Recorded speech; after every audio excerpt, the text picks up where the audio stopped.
L'Hebdo CoPro, une émission présentée par Isabelle Dahan, fondatrice de monimmeuble.com, en partenariat avec Agence Étoile, la passion et le savoir-faire au service de vos projets immobiliers.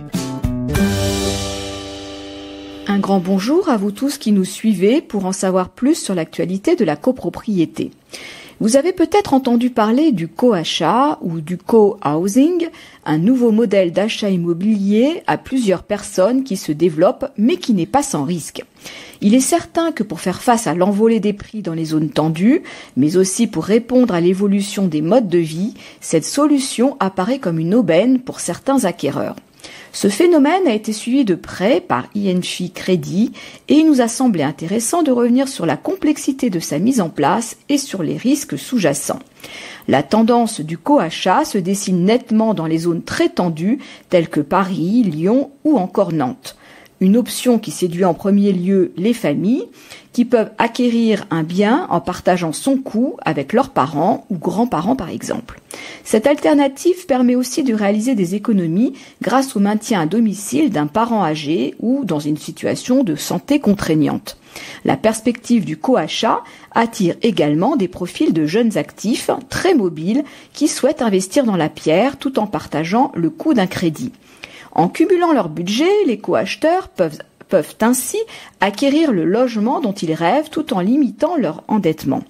Ce système permet donc de devenir propriétaire d'une habitation dont le prix est très au-dessus de vos moyens financiers. Le co-achat permet également une marge de négociation plus grande. En effet, plus la surface est importante, plus le prix est élevé et plus le propriétaire peut être enclin à faire un effort sur le prix. On comprend bien l'intérêt de cette formule, mais sa mise en place reste complexe, notamment pour trouver un bien adapté aux besoins de chacun. C'est pourquoi, en règle générale, les futurs acquéreurs se tournent davantage sur le marché du neuf, avec des surfaces disponibles plus conséquentes et aménageables plus facilement. Par ailleurs, les pouvoirs publics doivent impérativement s'emparer du sujet pour accompagner ce mouvement de fond. Il faudrait pour cela adapter la législation et la fiscalité afin de faciliter ce type d'acquisition. En effet, aujourd'hui, le co-achat est d'une part fiscalement inintéressant pour les acquéreurs et d'autre part trop complexe à gérer, notamment pour les banques en cas de défaillance ou de revente. Les banques sont totalement bousculées dans leurs pratiques, car pour un même bien, elles sont contraintes de s'adresser à plusieurs acquéreurs et comme le bien est commun, la préemption de la garantie ne peut se faire de la même façon que sur une acquisition individuelle. Il faut donc nécessairement que les deux parties fassent appel à un même établissement bancaire et qu'il y ait une solidarité entre les emprunteurs. Une solution qui n'est pas sans comporter de risques en cas d'insolvabilité d'un ou de plusieurs co-emprunteurs. Le statut pose également question puisque celui de co-accédant n'existe que pour les couples. Il faut donc le créer soit à travers une indivision, soit à travers une société civile immobilière ou une société de gestion immobilière, plus généralement sous la forme juridique d'une SARL ou SAS.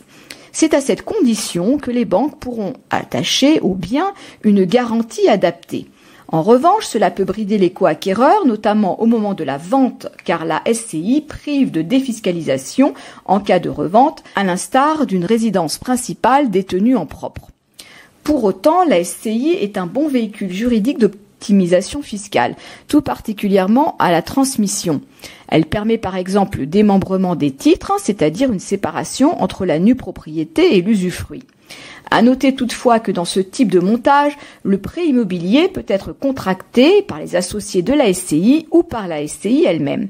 Attention alors, car la SCI n'est pas éligible au prêt aidé comme le prêt à taux zéro. Mais dans tous les cas, c'est la SCI qui sera propriétaire du bien. Le co-achat peut se révéler comme une réponse partielle à une double problématique, le manque d'espace disponible et le maintien à domicile des personnes âgées.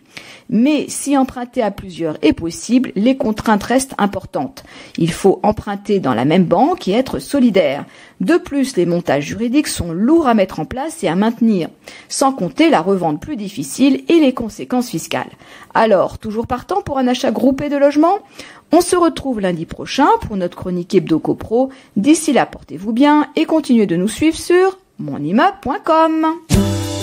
L'Hebdo CoPro, une émission présentée par Isabelle Dahan, fondatrice de monimmeuble.com, En partenariat avec Agence Étoile, la passion et le savoir-faire au service de vos projets immobiliers.